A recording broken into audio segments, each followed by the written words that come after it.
سب سے پہلی بحث جو ہے اس کے تعارفی یا تمہیدی مباحث میں سے وہ ہے کہ یہ قرآن حکیم کی پہلی صورت ہے،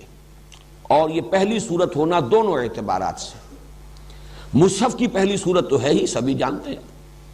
اسی اعتبار سے اس کا نام ہے الفاتحہ۔ فتح کہتے ہیں کھولنے کو، فتح یفتح کھولنا، مفتاح کہتے ہیں کنجی کو جس سے تالا کھل جائے، چابی۔ الفاتحہ کھولنے والی،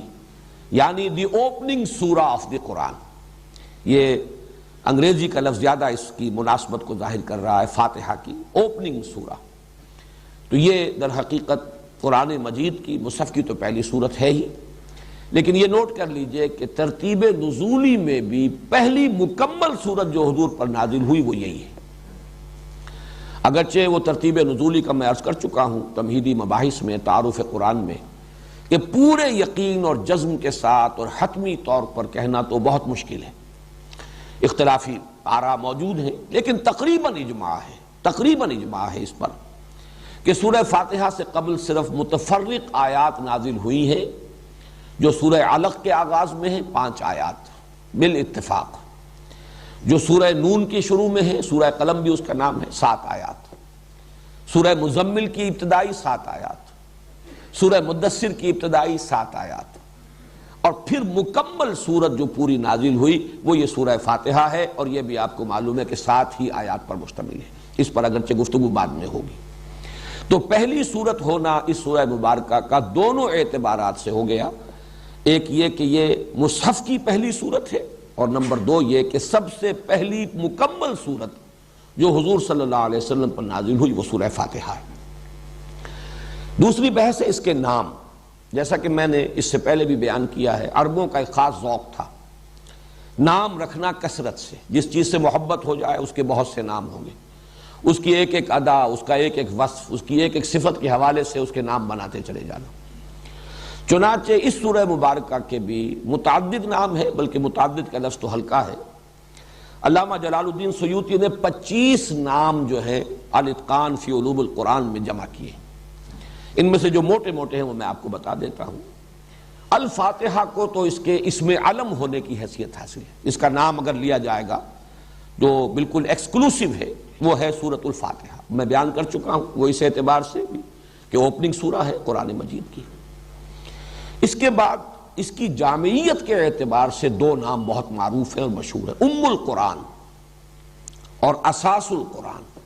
اساس بنیاد کو کہتے ہیں جس پر کوئی عمارت تعمیر ہو، جڑ کو کہتے ہیں، والدہ کے لیے بھی یہ لفظ اسی اعتبار سے آتا ہے، ولادت ہوتی ہے اولاد کی اسی سے، تو یہ کا لفظ جو ہے ام القرآن یعنی جڑ، بنیاد جو ہے قرآن مجید کی وہ سورہ فاتحہ ہے۔ پھر ایک حدیث میں اس کے 2 الفاظ آئے ہیں، وہ حدیث ابھی ہم پڑھیں گے بھی، السبع المثانی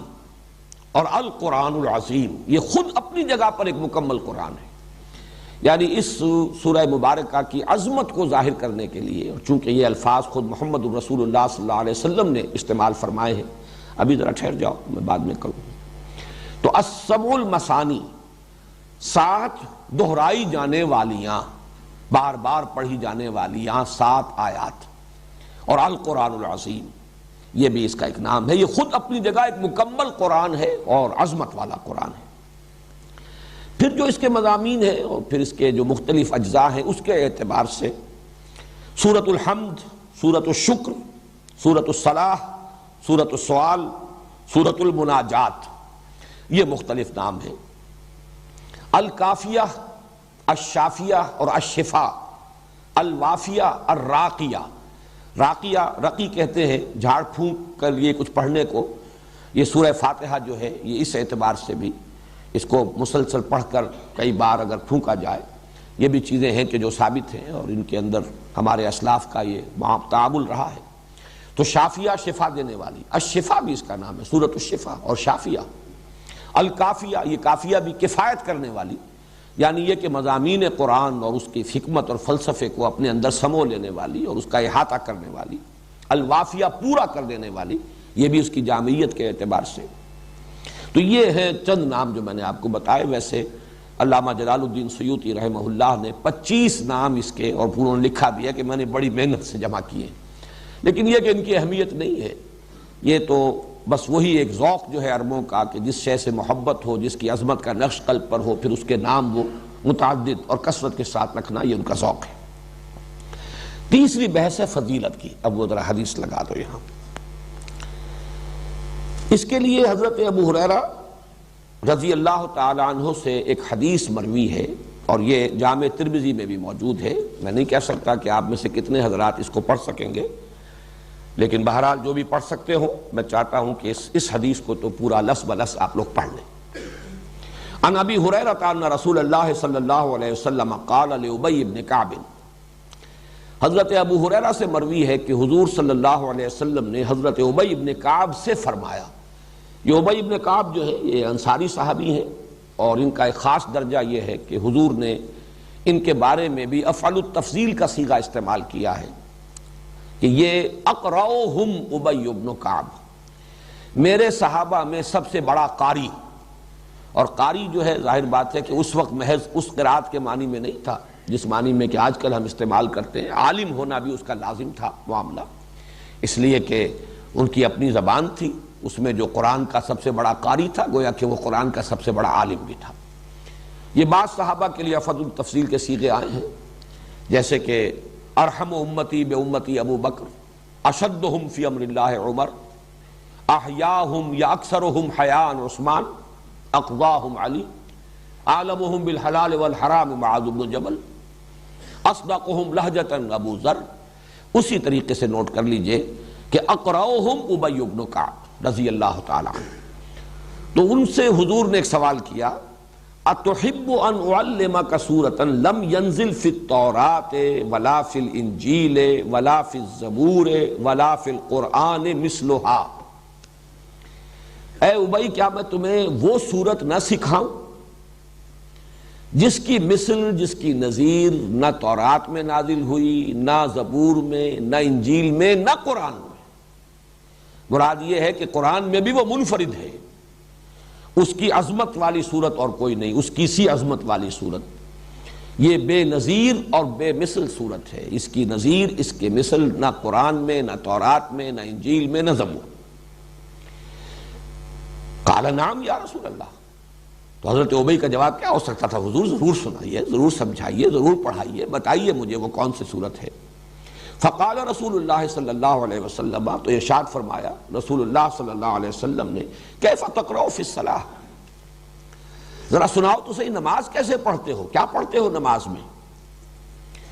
قال فقرأ ام القرآن، انہوں نے کہا کہ انہوں نے پڑھا پھر سورہ ام القرآن۔ اب یہاں دیکھیے وہ لفظ آ گیا، سورہ فاتحہ، ام القرآن، انہوں نے تلاوت کی۔ نماز تو میں ایسے پڑھتا ہوں، نماز میں سورہ فاتحہ پڑھتا ہوں۔ فقال رسول اللہ صلی اللہ علیہ وسلم، تو حضور نے ارشاد فرمایا، والذی نفسی بیدہ، اس ہستی کی قسم ہے جس کے ہاتھ میں میری جان ہے، ما انزلت فی التوراۃ ولا فی الانجیل ولا فی الزبور ولا فی القرآن مثلھا، اس صورت کے نظیر اور اس کے مثل نہ تورات میں، نہ انجیل میں، نہ قرآن میں، نہ زبور میں کبھی نازل نہیں ہوئی، بے مثل اور بے نظیر صورت ہے۔ وَإِنَّهَا سَبْعٌ مِّنَ الْمَثَانِي، یہی ہے سبع من المثانی، والقرآن العظیم، اور یہی ہے القرآن العظیم، عظمت والا قرآن، الذی اعطیتہ، جو کہ مجھے عطا کیا گیا ہے۔ رواہ ترمذی، یہ جامع ترمذی کی روایت ہے۔ یہ جو دو الفاظ ہے سبع من المثانی اور قرآن عظیم، یہ در حقیقت سورہ ہجر کی آیت میں وارد ہوئے ہیں۔ چنانچہ وہاں مضمون جو ہے آخری حصے میں سورہ ہجر کے وہ یہ ہے کہ اے نبی، جو کچھ لوگ آپ کو کہہ رہے ہیں، کوئی مجنون کہہ رہا ہے، کوئی اور کچھ کہہ رہا ہے، آپ اس پر ملول اور غمگین نہ ہوں۔ ہم نے یہ آسمان اور زمین بے مقصد نہیں بنائے، ہر شے کا نتیجہ نکلے گا، مجرموں کو بھی سزا مل کر رہے گی۔ اسی طریقے سے یہ دولت مند ہیں اور جو اس وقت سرداران قریش ہیں، جنہیں چودراہٹ حاصل ہے، اقتدار حاصل ہے، ان سے بھی آپ متاثر نہ ہو، ان کی ان چیزوں کو بھی نگاہ میں نہ لائیے۔ وَلَقَدْ آتَيْنَاكَ سَبْعًا مِّنَ الْمَثَانِي وَالْقُرْآنَ الْعَظِيمِ، ہم نے تو آپ کو 7 دی ہیں دہرائی جانے والیاں اور قرآن عظیم عطا کیا، یعنی اتنی بڑی دولت آپ کو دی ہے کہ کوئی دولت اس کے مقابلے میں کوئی حیثیت نہیں رکھتی، کسی کا اقتدار دنیا میں کسی اہمیت کا حامل نہیں، یہ آنی جانی چیزیں ہیں، فانی چیزیں ہیں، کسی شے کی کوئی وقت آپ کی نگاہ میں نہ ہو۔ ظاہر ہے یہ حضور سے کہا جا رہا ہے، لیکن اس میں مخاطب جو ہے وہ خود مسلمان ہیں، اور قیامت تک کے لیے لوگ ہوں گے جو بھی اس راستے پر آئیں۔ جب تک کہ نگاہوں میں ان چیزوں کی تحقیر کی کیفیت پیدا نہ ہو جائے، آدمی اس راستے پر چل ہی نہیں سکتا کہ جو راستہ قرآن کھولتا ہے انسان کے لیے۔ تو اس میں فرمایا کہ ہم نے آپ کو وَلَقَدْ آتَيْنَاكَ سَبْعًا مِّنَ الْمَثَانِي وَالْقُرْآنِ الْعَظِيمِ، سورہ ہجر کی آیت نمبر 87 ہے یہ۔ ہم نے تو آپ کو 7 عطا فرمائی ہیں دہرائی جانے والیاں، اور قرآن عظیم عطا کیا ہے۔ تو حضور نے فرمایا جو مجھ پر اللہ نے جو اپنا احسان جتایا ہے، اپنا انعام جو ہے فرمایا ہے کہ ہم نے اتنی بڑی دولت آپ کو دی ہے، وہ یہی تو ہے، یہی سورہ فاتحہ ہے، ہے سبع المثانی، یہی ہے سبع مثانی، اور یہی ہے القرآن العظیم، بہت عظمت والا قرآن۔ یہاں میں یہ چیز بھی بیان کر دوں کہ مولانا اصلاحی صاحب اس آیت کا منشا یہ سمجھتے ہیں کہ وہ جو 7 گروپ میں بیان کر چکا ہوں، جن میں سے ہر گروپ جو ہے سورتوں کا، اس میں کچھ سورتیں مکی ہیں کچھ مدنی ہیں، تو انہوں نے اس آیت سے مراد وہ لی ہے۔ مجھے ان سے اختلاف ہے، جہاں تک وہ بات ہے کہ 7 گروپ ہیں، مکی اور مدنی صورتوں کے 7 گروپ بنتے ہیں، اس سے اتفاق ہے، وہ میں تعارف قرآن کی ضمن میں تفصیل سے بیان کر چکا ہوں۔ لیکن ضروری نہیں کہ اس آیت میں مراد وہ ہو، جبکہ ہمارے پاس یہ مرفوع حدیث موجود ہے، صحیح حدیث ہے، قول ہے محمد الرسول اللہ صلی اللہ علیہ وسلم کا، تو ہمیں اس سے ادھر ادھر ہونے کی ضرورت نہیں ہے، بلکہ تقاضا ہے کہ ہم اس کے ساتھ اس سے ادھر ادھر نہ ہوں۔ باقی اپنی جگہ پر وہ کہ 7 گروپ ہیں، 7 منزلیں ہیں، یہ اپنی جگہ ہے، لیکن یہ اور خاص طور پر یہ بالاتفاق یہ جو صورت ہے سورہ ہجر، یہ تو مکی صورت ہے۔ مکی صورت میں ابھی پورا قرآن نازل کیا ہوا تھا، ابھی وہ 7 گروپ تھے ہی کہاں۔ ابھی تو یوں سمجھیے سورہ ہجر جو ہے وہ تو قرآن حکیم کی مکی صورتوں میں بھی ابتدائی دور کی مکیات میں سے ہے، اس لیے کہ یہ بالکل ابتدائی دور کی بات ہے کہ حضور کو مجنون کہا گیا۔ بعد میں تو کسی نے مجنون نہیں کہا، پھر وہ تو آغاز میں تھا خیال کہ شاید کوئی آسیب زدہ ہو گئے ہیں، کوئی جن آ گیا ہے، یہ جو کہہ رہے ہیں فرشتہ میں نے دیکھا ہے، فرشتہ آیا ہے، پتہ نہیں کوئی جن ہے جو ان کو نظر آ گیا ہے، یہ بات بالکل ابتدائی دور میں کہی گئی، بعد میں یہ باتیں نہیں رہی۔ اس اعتبار سے اس وقت وہ کہاں تھا قرآن اور کہاں اس کے وہ 7 گروپ، اس اعتبار سے ہمیں، اور میرے لیے تو اصول یہ ہے کہ جہاں ہمیں مرفوع حدیث صحیح مل جائے اس سے ادھر ادھر ہونا در حقیقت اپنے آپ کو فتنے کے خطرے میں مبتلا کرنا ہے۔ تمسک بالاسلاف جو میں نے آج کہا ہے اس میں جڑے رہنا، اور ظاہر بات ہے کہ اس میں سب سے بڑی بات تو حضور صلی اللہ علیہ وسلم کی مرفوع حدیث ہے۔ تو سب سے پہلی جو اس کی فضیلت کے لیے تو یہ حدیث جو ہے میں سمجھتا ہوں یہ کفایت کرتی ہے۔ حضرت انس سے بھی ایک روایت ہے جو امام حاکم نے نقل کی ہے کہ حضور نے اسے افضل القرآن قرار دیا ہے، قرآن کی سب سے زیادہ فضیلت والی صورت۔ اسی طرح حضرت عبداللہ ابن عباس کا ایک قول نقل ہوا ہے کہ یہ ثلثِ قرآن، قرآن حکیم کے 2/3 کے مساوی ہے۔ اب دیکھیے کسی شے کی عظمت کو اور اس کے مقام اور مرتبے کو سمجھانے کے مختلف اسلوب ہو سکتے ہیں، یہ کوئی تولنے کے حساب سے نہیں ہے، لیکن حضور صلی اللہ علیہ وسلم نے اپنے ساتھیوں کو، اور ان میں آپ کو معلوم ہے کہ سب کے سب لوگ تو اس صلاحیت کے نہیں تھے کہ جو کسی چیز کی علمی قدر و قیمت کو جیسے کہ وہ ہے اس کو سمجھ سکتے کما حقہ، ان میں وہ بھی تھے کہ جن کا اپنا فہم اور اپنی سوچ اس کا دائرہ زیادہ وسیع نہیں تھا،